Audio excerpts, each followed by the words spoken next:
Has the market really changed direction or just hit your stop first? One of the simplest questions in trading often separates profitable traders from losing ones. Did the market actually change direction, or did it just hit the stops before continuing its original path? Most of the losses you see in Forex or crypto come from one mistake: not being able to tell the difference between a liquidity sweep and a genuine structural shift. Let's start with something almost every trader has experienced. You spot a clear level on your chart, maybe yesterday's high on Euro or USD, or a major resistance on Bitcoin. Price reaches it and it pushes through with strength. You jump into the breakout, or your stop just sits right behind that level and gets triggered. A few minutes later, the market reverses and it's as if nothing ever happened. At that moment, the right question isn't, "Why did the market trick me?" It's, "Was that just a sweep, or did the price truly break through this zone?" A sweep happens when the market only moves slightly beyond the level to collect liquidity. Stops, pending orders, or emotional entries stacked behind an obvious zone. Markets often need to gather these orders before showing their real intention. That's why a price moving past the high or low by itself doesn't mean continuation.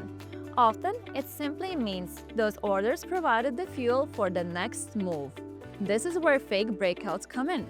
They form in places that look perfect: strong break, clear candles, rising excitement, maybe even higher volume.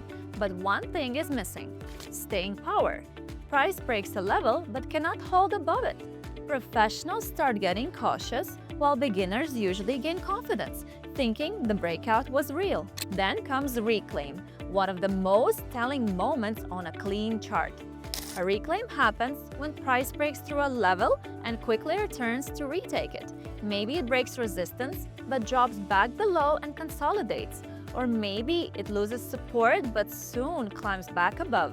That's not a random wick or noise. It's the market signaling the prior move wasn't as strong as it seemed. Many traders miss this clue because they're still focused on that first impulse. Take it one step further. Failed continuation. This is where many traders take the hardest hits. The market not only breaks a level, but even extends in the same direction for a bit longer, convincing everyone the breakout is valid. Then the momentum fades, volume drops, and price slides right back into the previous range. Professionals judge continuation by strength, not presence. Every breakout that can't really distance itself from its starting point often ends up being nothing more than a well-crafted trap. You see these patterns in both Forex and crypto, but they both behave differently. In Forex, liquidity sweeps often occur around the highs and lows of the day, session boundaries like London or New York, or near major data releases. In crypto, because the market runs 24/7 and liquidity is more spread out, sweeps usually form around clear zones, long-standing ranges, or moments to when the chart looks too obvious. Whenever everyone sees the same level, the odds rise that liquidity gets cleared there first. So how do professional traders avoid the trap? They don't assume every move through a level means direction has changed. They start by asking, was this just a liquidity sweep, or has the market shown genuine acceptance beyond the level? Then they watch for reclaim and test whether the continuation has real strength or just a brief push designed to catch eager entries. They focus less on how the move looks and more on how it long lasts. There's another key point here.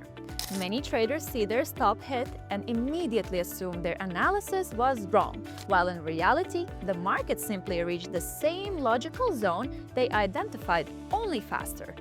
The issue often isn't the idea itself, but the stop placement, timing, or the rush to confirm. The setup might have been valid, but the execution wasn't. Summary. So the real question isn't whether the price moved through a level, it's what happened afterwards. Did it just clear stops? Did it pull back and reclaim? Did the continuation fail? Or did price actually build a new structure? These simple questions define the line between getting caught in fake moves and correctly reading how the market behaves. Think back to your own trading. Where do you usually take the hardest hits or sweeps? Fake breakouts, reclaim mistakes, or failed continuations?